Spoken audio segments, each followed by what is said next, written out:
Streaming on the back. Well, hello, everybody.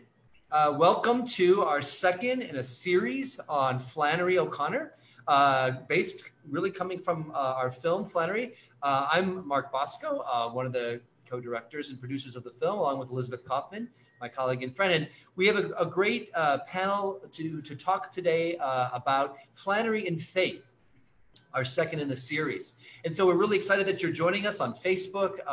And we're very excited that you can offer some words and questions and chats to our colleagues here. Just make sure that, they're respectful and that we can, that they're on key, you might say. We're talking about Flannery and faith today in this hour with our guests. So without further ado, I want to do a little introductions for everybody and then just lead us into our conversation. So first of all, thanks, panelists. I want to introduce first Carolyn Jones Medine, a professor in the religion department at the University of Georgia. She's the director of the Institute for African American Studies and an affiliate professor, I think, in women's studies as well there. Carolyn, your interest is in South American literature in the South and in religion in general. And you've done a lot of work of unpacking the religious themes and strategies of Toni Morrison, I know. I heard you speak in Chicago at a conference on that. Was great. So we're just really happy that you could join us today. So thanks. Thank you. Randy Boyagoda, you are our international panelist, a Canadian writer, intellectual, and a critic. He now serves as the Vice Dean of the University of Toronto and is attached to St. Michael's College as well. Randy's novels are wonderful, and his latest one, called Original Print in 2018, could be called, among other things, a Catholic novel, immersed in the cultures and the assumptions and the theological strategies of the faith. Randy first raised my eyebrow as he kept writing about his Flannery O'Connor problem, the outsized influence that O'Connor has had in his religious creativity as a writer. So thank you, Randy, for joining us. Really appreciate it. Great to be here. Yeah. And then, of course, Michael P. Murphy is a professor of theology at Loyola University of Chicago. He's the director of their Hanks Center for the Catholic Intellectual Heritage. And where, among other things, he also runs the Catholic Studies program.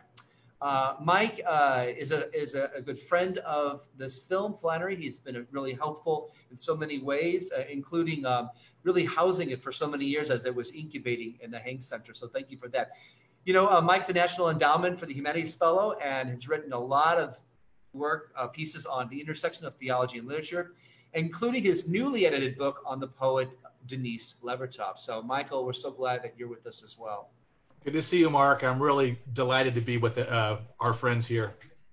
And rounding us out is my lovely collaborator and friend, Elizabeth Coffman, who is largely responsible for the greatness of our film on Flannery as editor and really kind of aesthetician, you might say, for this. So thanks, Elizabeth. So we're just going to get started with a kind of an open question to get to hear from everybody. So Flannery O'Connor, she's a Roman Catholic. Her religious imagination is focalized in her Catholicism, but it's broader than her Catholicism. So I would just thought maybe everybody, what's your favorite O'Connor story? And if there is any, what's the religious aesthetic in that story that interests you, that you find provocative? Anybody want to take a first go at that? I'll go first, Mark. Okay. I would say that the story that kind of has stuck with me for as long as I can remember from first reading it would be Revelation. And it would be particularly in Revelation, the question of what it means to be saved and then what it means to understand yourself as saved. Right. And it seems to me that that story in so many radical ways, from the waiting room through to the kind of hog pen moment at the end, is a playing out of those distinct but obviously related components. What does it mean to be saved, and what does it mean to know that you are saved? And in O'Connor's kind of brilliant handling, Mrs. Turpin screws it up. She screws it up profoundly in how she, I think, mistakes one for the other. Yeah. And I think what makes the story so theologically resonant is that its theology is so fully grounded and real, as opposed to you know, kind of the highfalutin sort of thing that let's say Helga would think of herself as being interested in. And it's a theology of real experience, again, in the waiting room with the assessment she makes of the people around her, of that encounter with that little girl. And then again, you know, at the end, both with the hogs and then that kind of apocalyptic / salvational image in the end. Yeah. And you see in all of that, part of what makes this so real is you can see class, you can see gender, you can see race all playing out in that alongside and informed by theology, kind of shot through mutually. And so therefore it's not again just, oh, this is a religious story, but rather you can't have theology without kind of life itself, right? So life itself in all of these kind of messy, ugly ways. And the reason why I think it stays with me is I don't get it in a good way, right? I mean, what does great literature do?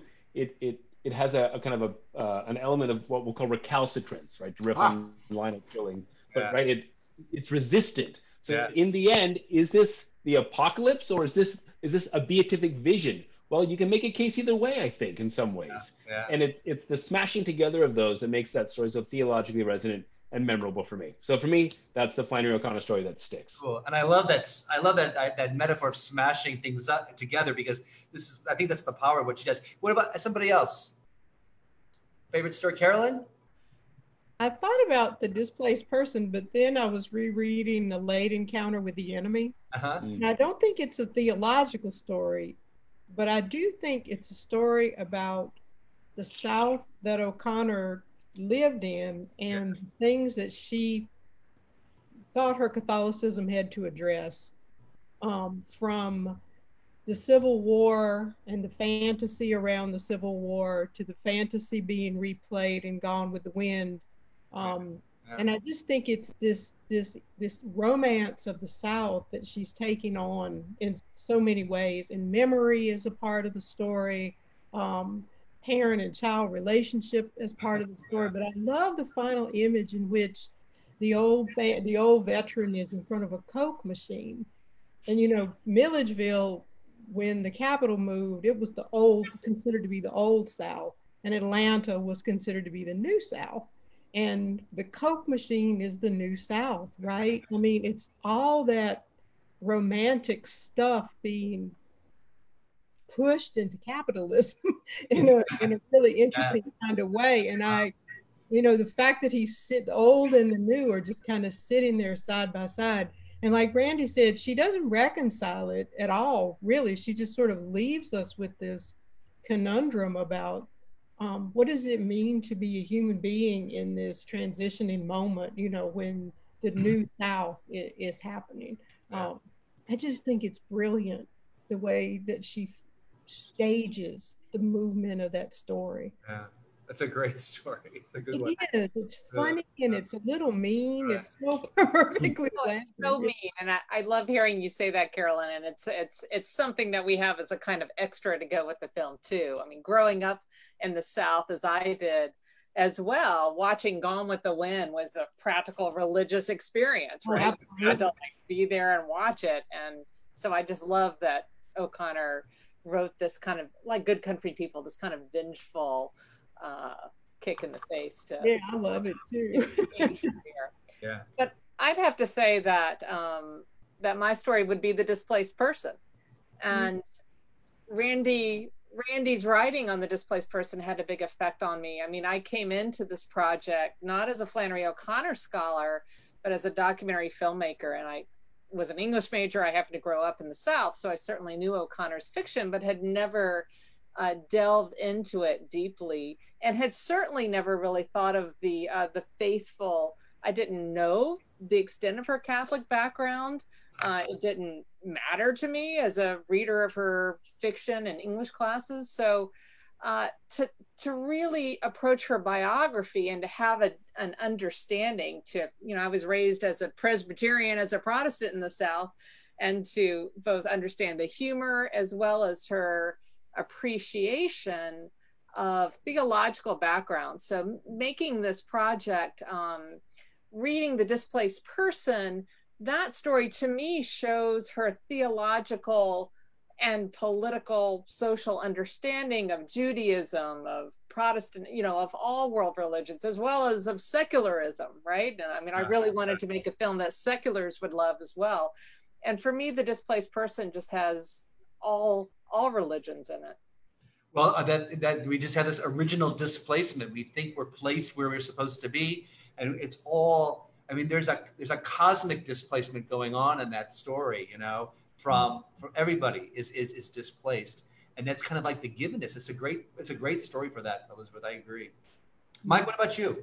I'm hearing so many observations that just flow into my chosen story, which is you know, I wanted to go with The Enduring Chill. The first story I ever read by O'Connor was The Enduring Chill, and I'll never forget that that image in the wallpaper of the Holy Spirit implacably descending.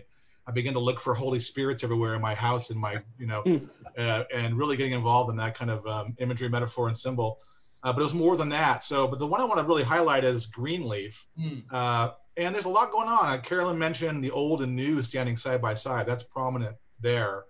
But you know what's really, and then also this variety. It's kind of cosmic, as you're mentioning, Mark, and it's really opening a scope of different approaches to the phenomenon of religion in the story. There's a cosmic openness. There's a Greek mythology subtext. There's a Hebrew scripture, Song of Songs subtext. There, for me, though, what moved me most deeply is that it takes a theology that says that we live in the God in whom we live and move and have our being. The grammar that we're not like adding God onto us, but that we're living in God. And that story has a structural depth to it that is self-evident, performative, and it's liturgical. So I could say more, but all this circumscribed areas are areas of consecration in that story. They're not pretty. They're not pretty. And then there's a character like Mrs. Greenleaf. Whoa, what a character she is, pounding on that earth. So that's the one that really moves me, but all the stories move me. I know you like Temple of the Holy Ghost a lot, Mark, and that one moves me as well. Yeah, I do think Temple for me is the most, well, I think it's her most Catholic story in the sense, not, of course, it's about a Catholic little girl and stuff like that, but I think it's because she's dealing with the power of metaphor and symbol as the way we communicate, kind of a visceral way of communication of faith. So this idea that you know, that an intersex, you know, freak, as she calls it, is basically the same thing as Jesus Christ. You know, that Christ really is. You know, if you want to look for Christ, go to this hermaphrodite, right? Because that's where it's playing out. So there's this transgressive, but it's also so very orthodox kind of Catholic theology in that story. And it's the layering of symbols. And so we have, you know, the circus tent. We have the tent that holds the 10 commandments. We have the biblical revival tent. And so the tent it's just woven through there, right? Or the kind of sense of intersex or dual natures. Jesus is both man and human and divine, and the intersect is both, you know, male and female genitalia. I mean, it's just, so there's just this doubling going on, and I think the power of it at the end is just wonderful. So it is my favorite one to teach when I try to get students to think about, can this be a theological story? You know, can this be a theological story? So very cool. Part of what I think the viewer, I mean, I'm constantly thinking about what the viewer needs to know to really have an appreciation of what O'Connor was responding to and living through. And the Catholic literary renaissance that was happening post-World War II with a number of Southern writers and people who influenced her, like Caroline Gordon, and how, you know, I think many Americans have a sense of, well, John F. Kennedy, when he got elected in the 1960s, there had been a real bias against Catholics, and that was a real moment. But not many people have a thorough understanding of, say, the Klan's activity against the Catholic Church, or the Catholic Church's support of immigrant populations, support of civil rights work, and how there was, you know, absolutely, like any institution, no institution is perfect with all of these issues, but what O'Connor was connected to, and with her friends like Father James McCown, I mean, this was all history that I needed to learn and wanted to try to express a little bit of in the film, as what influenced her as well as her editors. Yeah. Mark, can I jump in on that point? Yeah, please. I would say, first, again, congratulations and bravo on a superb documentary. What I found, the passing moment that I found most interesting on this, the very thing that Elizabeth was just describing, was that moment when, I forget if it was a cousin, I don't remember who was telling this story. It was something about O'Connor singing Latin hymns or Latin prayers, and the boys in town would make fun of her for singing quote unquote Jewish. Yeah, Jew singing, right? Jew singing, quote unquote, right? That's in Temple of the Holy Ghost. In the Temple of the Holy Ghost, yeah. Right, but just sorry, it's in the story, but that sense of just the larger, seeing that in the story, in the context of where she grew up, made a lot more sense to me.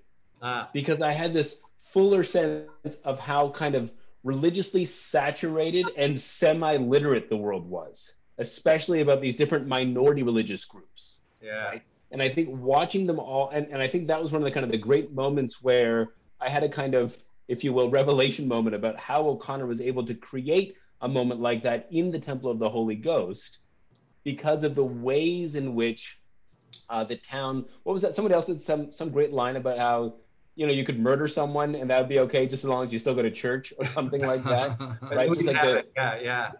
I mean, again, the intensity of religious expectation at wild odds with how we live and treat each other. Yeah.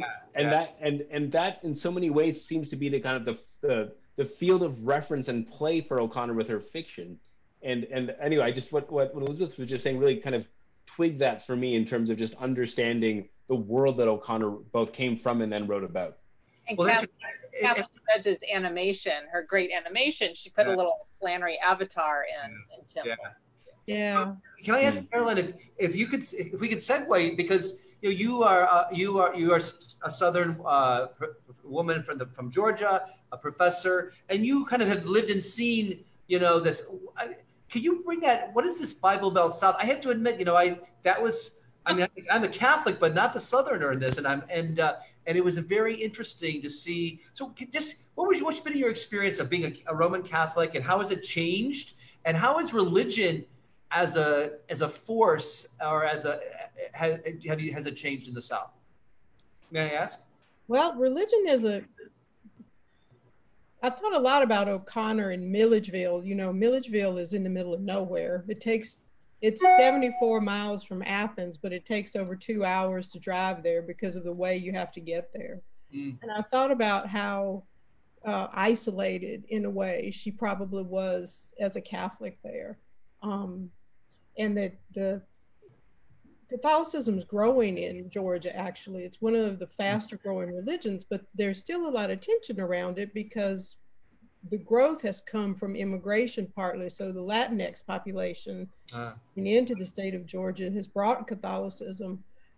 There's a convert population, but still the container for all of this is Protestant Christianity, largely Baptist and evangelical, some mainline denominations that still have power, particularly the Methodists. So it's a Christ-haunted landscape, as O'Connor understood. But I still think Catholics are not seen as Christians. I think that in the current current politics, there's probably a little more tension around being Catholic. I noticed that Catholics, in my experience, at least in Athens, are quieter about their Catholicism. They don't want to stand out as Catholics. They want their kids to fit, that kind of thing. But it's one thing that's really interesting to me is that when Georgia was founded, it was founded with the understanding that Catholics couldn't settle in Georgia. So it was only after the Revolution that Catholics were allowed into Georgia at all. So it's a place that has a real tension around Catholicism, I think. We had a line with that we had to take out with Sally Fitzgerald, who mentioned that that the fact that it was a colony or a state that was founded with no Catholics allowed. No Catholics allowed. Yeah. No Jews either, but then James Oglethorpe decided they were okay. So Savannah, yeah. They were allowed to settle. They needed those doctors in Savannah. I went on a tour down there and did one of those walking tours to the Jewish synagogue, which looks like a Protestant Methodist church. Yeah. On the outside. I mean, they say it's the only mock Gothic synagogue in the United States, but it had to fit in, as you're saying, to that kind of ethos. Yeah. That Protestant ethos. And I guess the thing I was listening to Randy, listening to Elizabeth, I was thinking so much about her marginality, on the margin as a Catholic, when she went into graduate school, on the margin as a Southern woman, all that conversation about her accent. Mm-hmm. And then later on the margin as a woman who was sick. And so, being in this small town, living, not Atlanta, Milledgeville, right? Living kind of in the margins of religious experience, the margins of the small town Southern experience, and then the margin of her illness. It really fascinated me that for a white woman who was privileged in many ways, she sure had a deep experience of what it meant to be a marginal person. Right. And her Catholicism was a big part of that. Yeah. I think her friendship with Marriott Lee, too, had these theological dimensions. I mean, Marriott had gone to divinity school before she became a playwright theater director. And so the conversations between O'Connor and Marriott Lee often were around these religious issues. And Marriott Lee in Milledgeville really connected with the segregated Protestant churches, right? The Protestant churches had split along racial lines, and Marriott Lee would go out into the woods, and she connected with some of these Protestant churches. And so the friendship, the way in which I think, Carolyn, as you described, connecting with the margins and connecting with the outsider, her experience as both a Catholic and then her understanding with other friendships that she had really helped her think about these outsider spiritual places. Yeah. I think the other friend, of course, besides Marriott Lee, who's so important, is, of course, Betty Hester, where I think we get some of the most profound, understandable theology that I've ever seen. I mean, if you just had those letters, you, in the Habit of Being, you had, in some ways, a kind of a theological journey of what O'Connor is doing. Mike, do you have anything to say about that? Yeah, I would just say, I looked at that recently and gave a paper on it. And you're so right, Mark. We have just pristine spiritual direction happening with Betty Hester and Flannery. And it's striking. It's even kind of humorous because she admits in a letter that she's doing a low burn campaign to coax Betty into the church.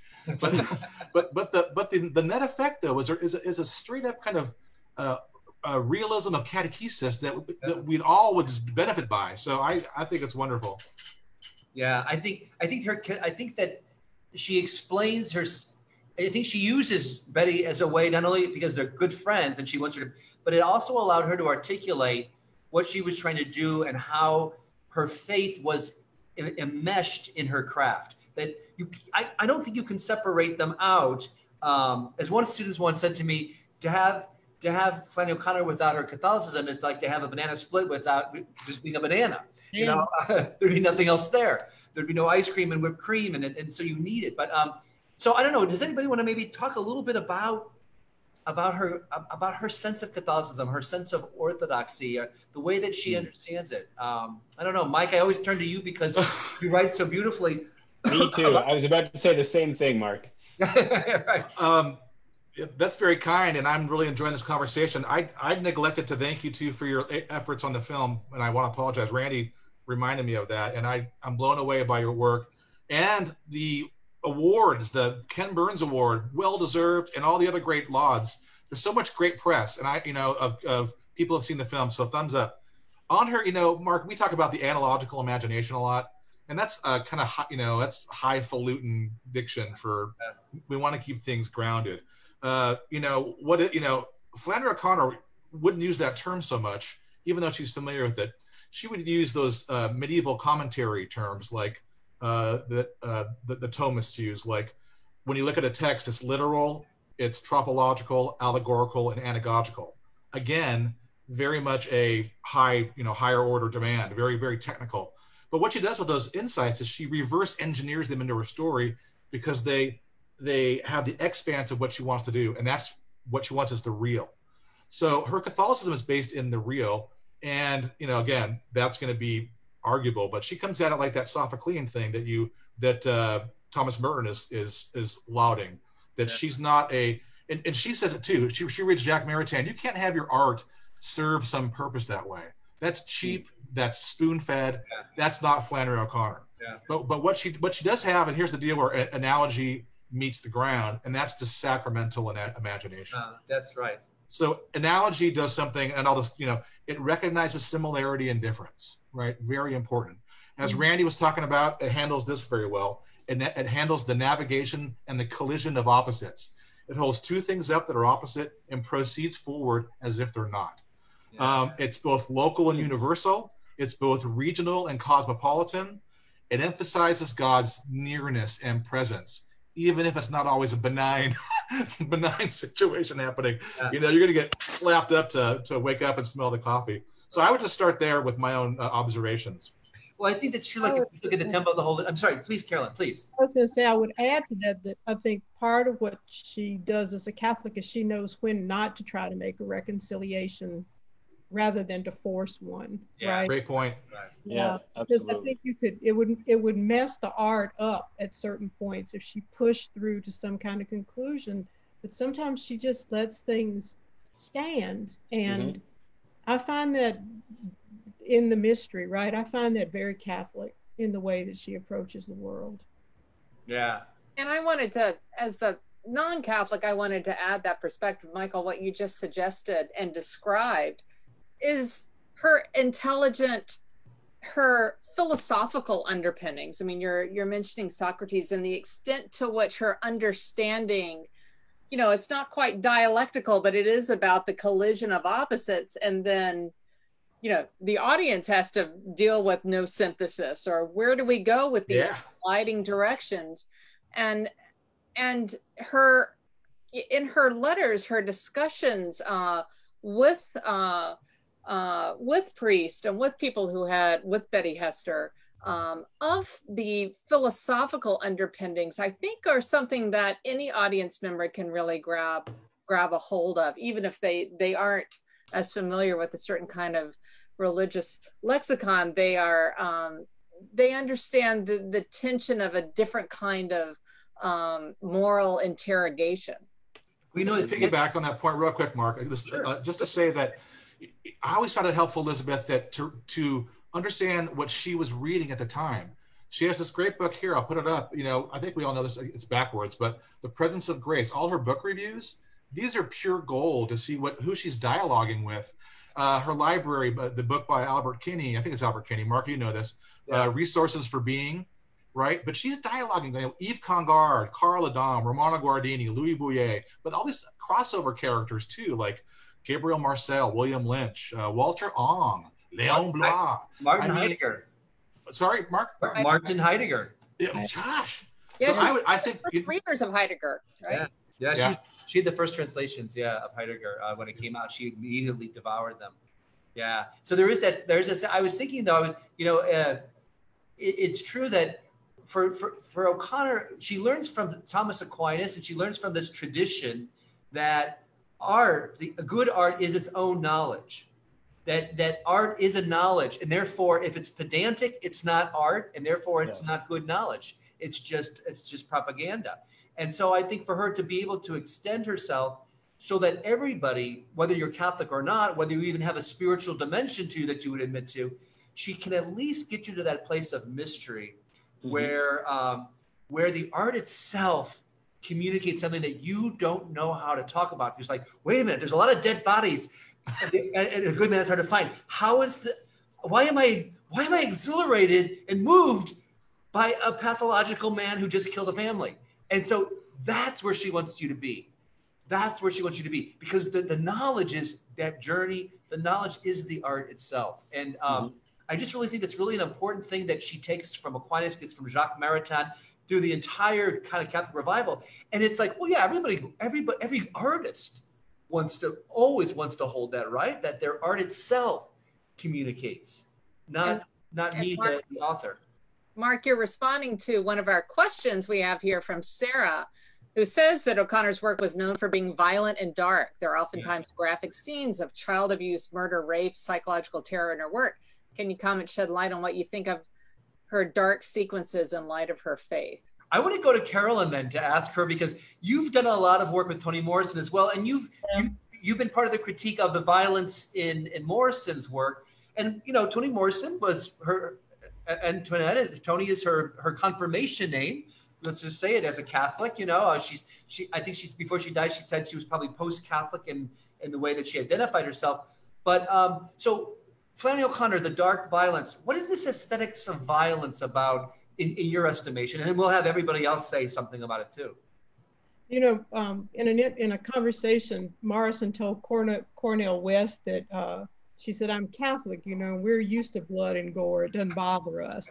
I don't know what Cornel West thought about that, but I think that every time I think about Morrison and violence and O'Connor and violence, I think about this article Richard Hardack wrote a while back about Toni Morrison's jazz. And he talks about how Morrison uses violence to undo violence, double consciousness to undo double consciousness.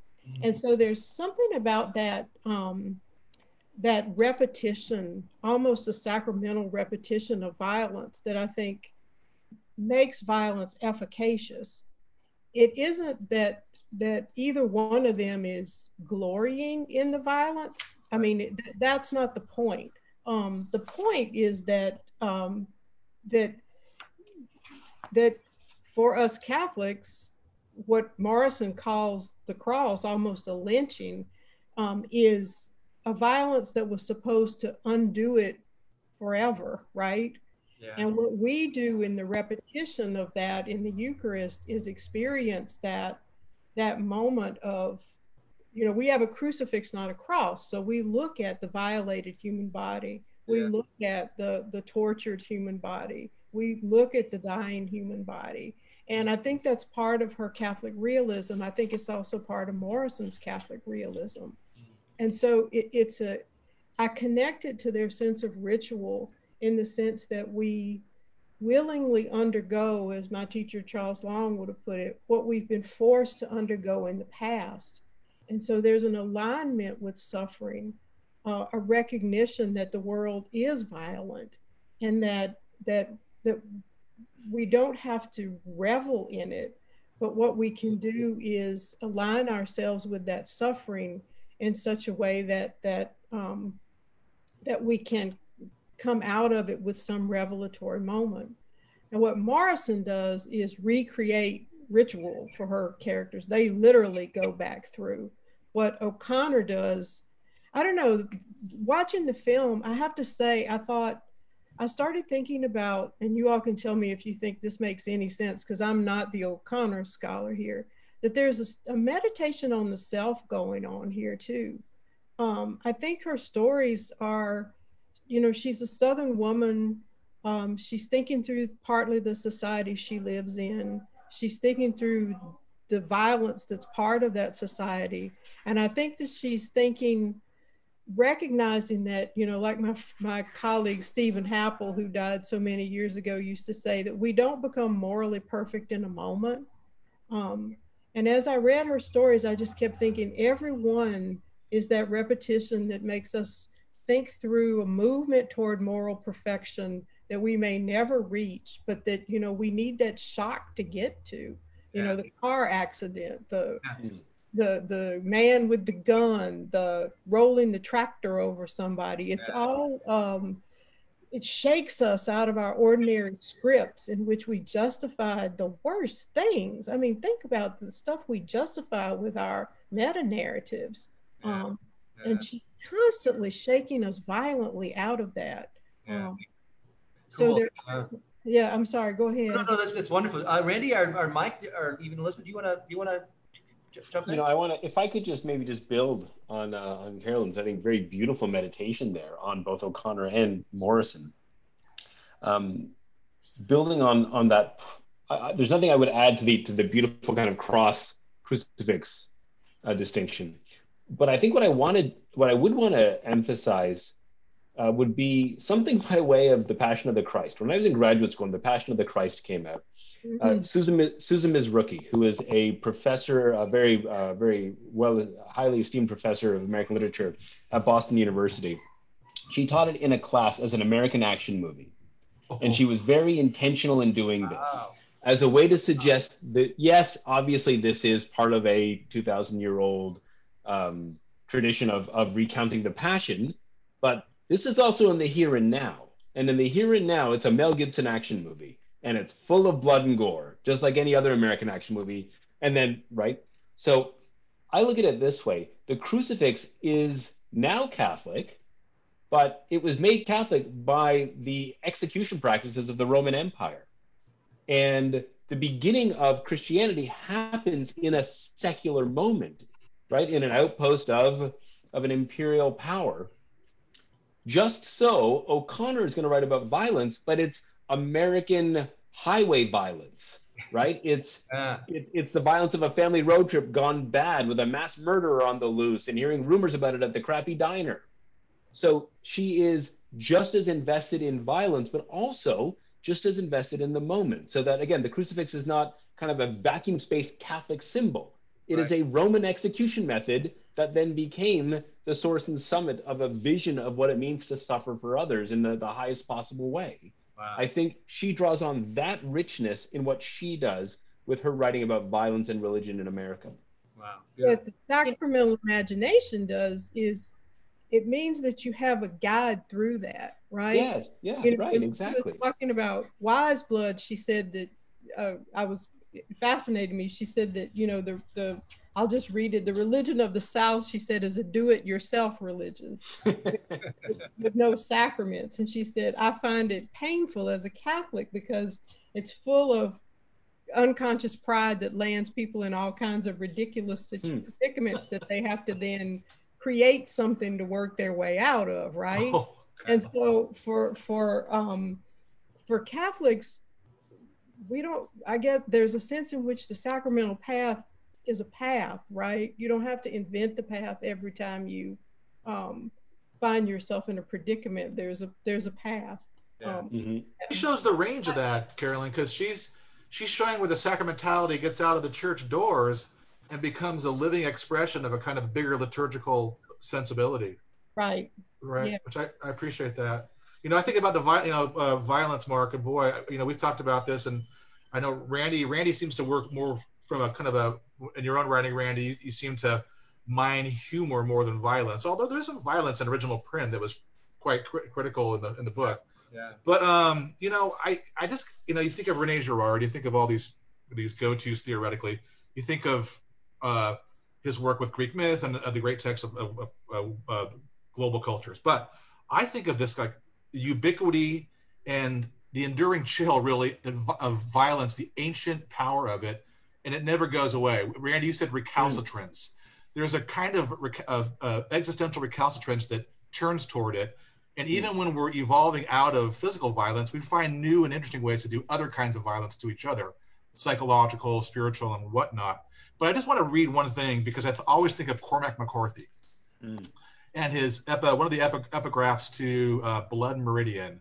And if you want violence in religion, look no further.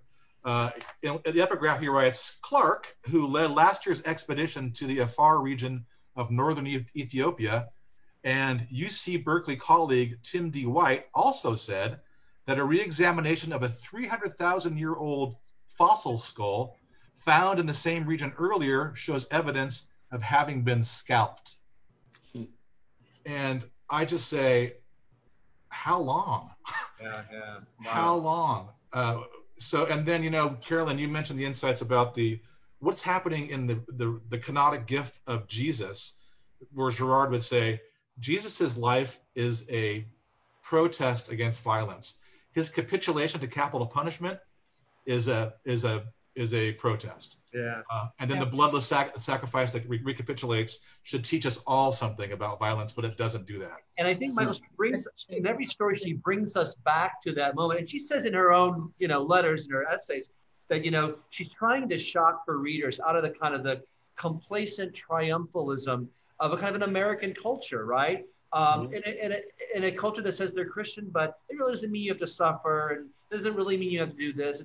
It's basically kind of this post-World War II kind of ecstasy trip, And so she tells us, she wants to shake her readers up, to the hard of hearing you have to shout, to the blind you have to draw startling figures.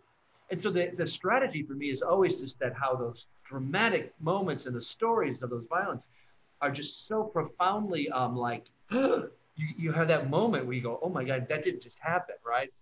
Sometimes rereading the story, sometimes it's like, just have it. Let me add I'm both a film historian and a documentary filmmaker I work with archival material a lot. So in terms of representing violence in the film, there were moments of archival footage and photographs that we actually took out. I mean, in the 1930s, there were more lynchings in Georgia than any other state. That's right. And so O'Connor grew up and was surrounded by not just Klan burning of crosses, but violent lynchings that she knew definitely about the fear and the horror that underlay the manners between how carefully whites and blacks interacted socially. And that's part of the power that we see in her fiction too.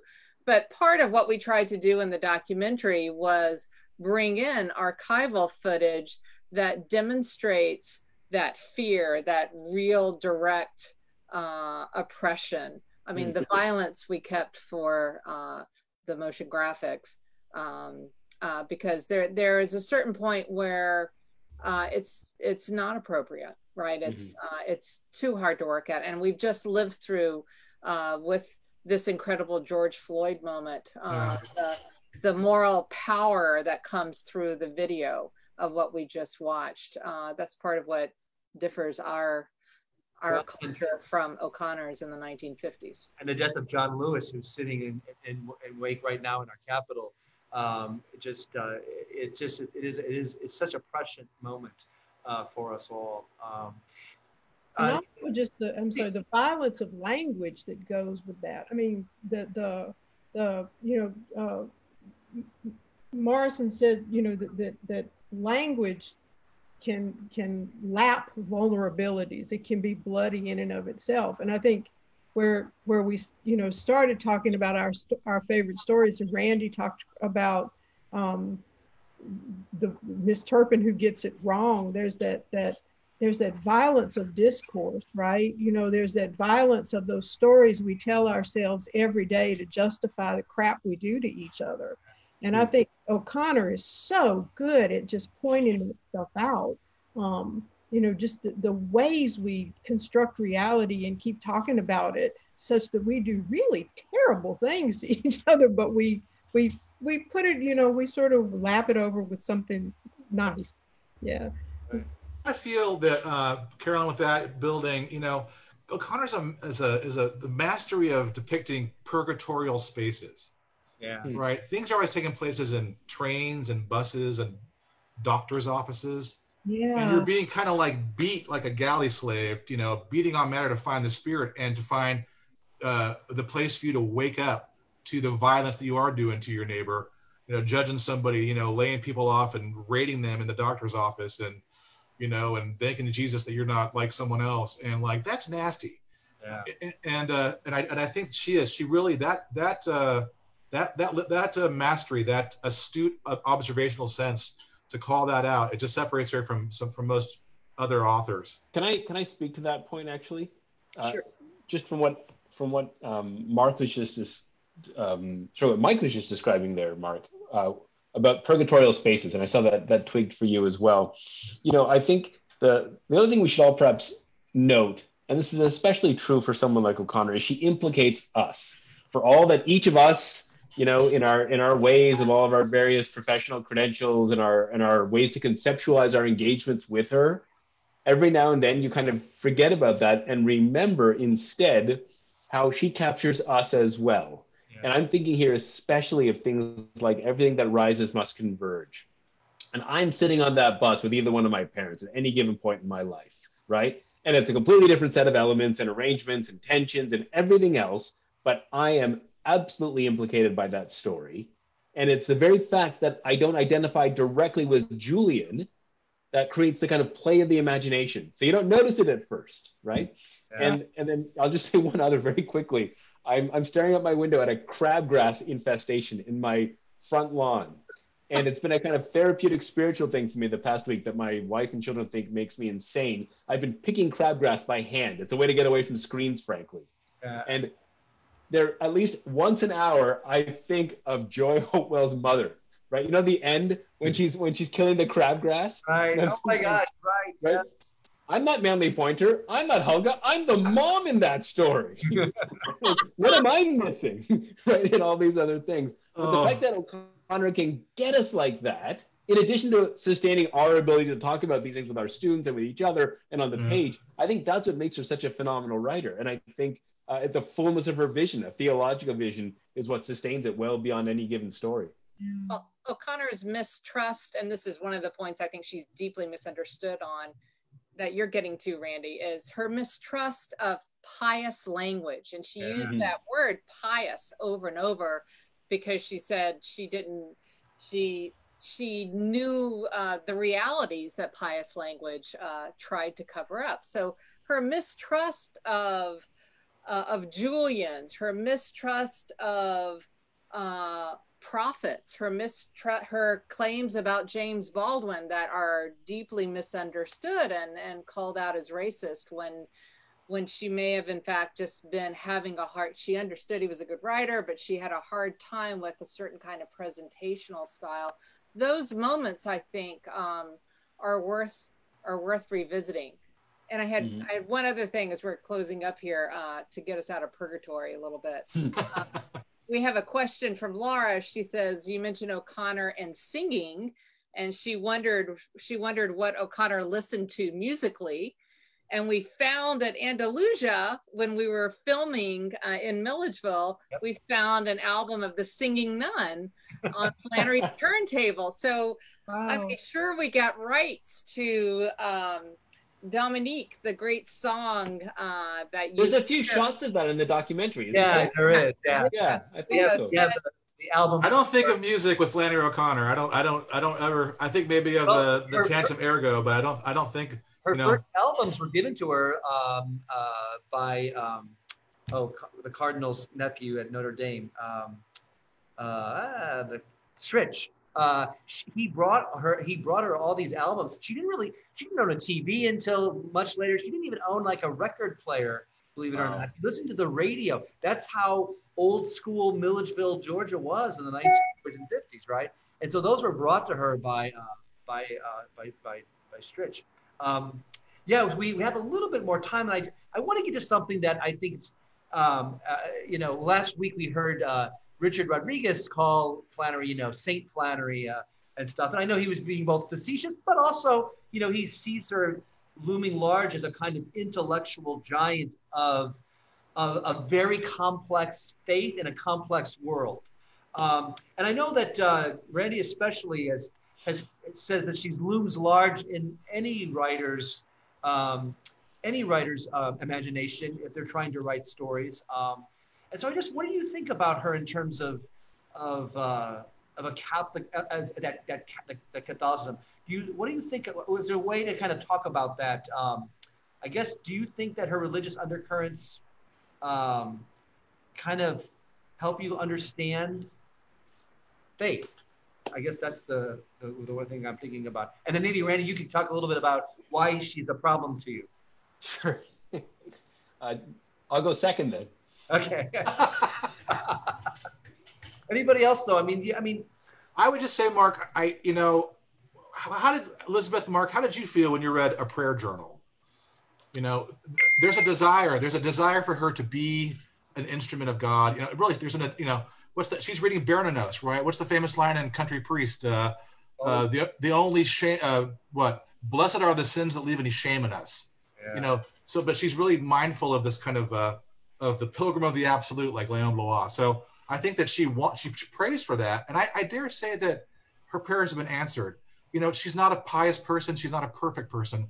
What good saint would be, you know? So I just, that's how I sit with that one. Yeah. Even with, I have some misgivings, you know, she has her own recalcitrance to account for, right? As we all do, but at least she has the humility to engage it in that ventilating space of the art. And that to me is the mystery and the grace. I love that. I like that word, ventilating. Yeah, that's great.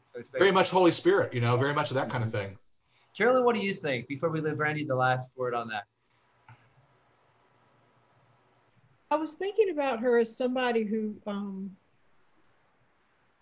that there's something really powerful about paying close attention to the place you're in, the people you're around, the rhythms of the life there, the sound. Somebody in the film said musicians like her, and I can see why, because she has a sense of the rhythm of a place. And there's, I don't know, when I think about the Catholic writer, I guess I always think about Tolkien's sense that, you know, the fallen creation is kind of like a shattered mirror, and that out of each, that doesn't mean that it doesn't reflect God's divinity, right? It just means that each shard reflects a dimension of God's divinity and may in some ways reflect the whole. And so what the writer does is look at their own little shard and sub-create, is what Tolkien calls it. They create with God, not completely as an individual. And reading the prayer journals, one thing I really thought about was how she struggled with being a modern person, right. But at the same time wanted to be able to continue that role as sub-creator and the submersion of the self in place and time and rhythm and sound. And I don't know, maybe, you know, maybe that's beautiful. Yeah, that's what sainthood is. I don't know. I really don't know. Maybe that's the step, you know, because not a lot of saints were nice people, you know, and a lot of them were really difficult. So for recalcitrance, it's okay. Yeah. Mentioning music again, I mean, we didn't finish kind of answering that question. I mean, she loved classical music primarily, and Haydn, Mozart, and but we did find the album of the Singing Nun included it. But in working with our wonderful composer, Miriam Cutler, you know, music and its connection to spiritual, uplifting moments. I mean, that, you know, having sort of aerial drone footage, and I mean, this is definitely a part of our, you know, our conversation with the composer. You know, you're trying to aesthetically capture, both visually and in terms of sound and music, what you're going for, and that maybe can't be put into words so much. But you know, a grief, something like grief when you lose your father at 15, or your feelings for your lesbian friend who's trying to come to terms with it. You know, all those emotions can sometimes be put into sound better than words. And it's another thing she and Morrison do that's very similar with nature. Like, neither one of them is really a nature writer, right? Right. These moments in the stories and the moments in Morrison's work when they sort of pull back and they'll use a natural metaphor that's almost inexplicable, right? You know, the spores in Beloved, and you read it and you go, yeah, there's the Holy Spirit, right? Yeah. There's God. You don't even want to explain it. You just want to experience it. And I feel that in O'Connor's work in a different kind of way. I mean, I think that's one of the elements of what a Catholic writer is really able to do. That's great, Carolyn. And listen, we're going to give Randy the last word, though. Randy, you're a Catholic writer. You take the name, you take the claim, and you had a really successful launch of I think a 3-series collection of books. More Evelyn Waugh than maybe a little more than Flannery O'Connor in my review of your work. But anyway, what is this anxiety of influence about Flannery O'Connor as a kind of she just that good and that big of a person? No. In fact, I'll go in a different direction by way, really, of your documentary. I mean, the one way to look at it would be to say that anyone who reads Flannery O'Connor, as it were, religiously or kind of intensely, should also consider living contemporary Catholic writers. I would say Canadian Catholic writers, but that'd be too obvious. But contemporary Catholic writers, the continuity. So my complaint used to be that people would only read her to the exclusion of others, right? But beyond, and there's more to say about that. But I'll say this: I was up at Sainte Marie among the Hurons, a Jesuit church north of Toronto, one of the first contact places really in the center of this continent.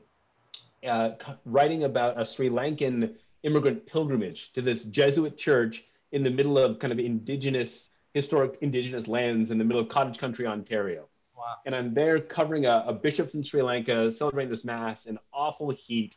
And there's a giant raccoon-sized drone hovering over the altar, live streaming it. This was last summer, obviously. And it's sort of, kind of clumsy, well-meaning ethnic tech, right, for community ethnic TV stations. And I couldn't stop watching it. And my vision of that is because of Flannery O'Connor, because she couldn't not see that, right? Not to the exclusion of everything else, but the fullness of it is the reality of the mass, and then the cheesy drone hovering overhead the entire time. Right? But then the last thing I want to just say, it's not that she's too big. It's in a sense that she's too humble. I wrote my doctorate on Faulkner. And so I've grown up, as it were, as a literary person, very much with Faulkner on my mind. And if you just juxtapose for a moment the Faulkner we know with the O'Connor that very much emerges in your brilliant documentary, Elizabeth and Mark, think about the humility of O'Connor's life, the patience and the waiting. Faulkner, by comparison, is like a cliche alpha male, right? With Roanoke, and then the shed out back, and the big fights with Hemingway, and the drinking, and the affairs, and Hollywood. It's like a movie, but a bad Southern movie in some ways, as brilliant as the writing is. Think about how quiet and small a life O'Connor had by comparison, and how kind of enduring she was in that. And so in many ways, if you think about the desire, and here's somebody who had Yaddo, she had New York, she had Catherine Ann Porter visiting her on her porch, right? Yeah. And yet you see this profound humility at play there. And I think for anyone, never mind a writer, the hardest thing to sustain for your art, for yourself, and for your loved ones is humility. And I think that's what we get from Flannery O'Connor. Oh, wow. What a brilliant way for us to end this conversation. Randy, I'm so glad you had the last word. I'm just glad for all the words that we got to hear from Caroline and Michael, Elizabeth, Randy. Thank you for joining us, really, and thank you for loving the film. And like we say, we are hoping that the film will generate people going back to her stories. And I have a lot to think about. I really want to thank Carolyn, too, for just the way I have to keep on thinking about O'Connor and Morrison together, O'Connor and Faulkner, and, of course, O'Connor in that legacy of those almost radical Catholic theologians of the 20th century who were messing with the complacency and the pious sentiment of faith. And of course, then we have a sense of her as both humble, but as great. So, yes, absolutely. So thank you guys. Next week will be, Elizabeth and I will be with you talking about Flannery O'Connor and disability. We have two wonderful people, including the poet John Dean from Ireland, who is going to share a little bit. His wife is passed away from lupus. His daughter, who's 40 years old, continues to suffer with lupus. And his poetry has been kind of influenced in many ways by that, and his love for Flannery O'Connor will show itself as well. And we have a theologian from Dallas joining us as well, Tim Baslin, with Elizabeth. So once again, thank you very much, everybody, for joining us, and we'll really appreciate it. Ciao. Thank you. Bye-bye. God bless. Bye-bye. Good night, everybody. Thank you.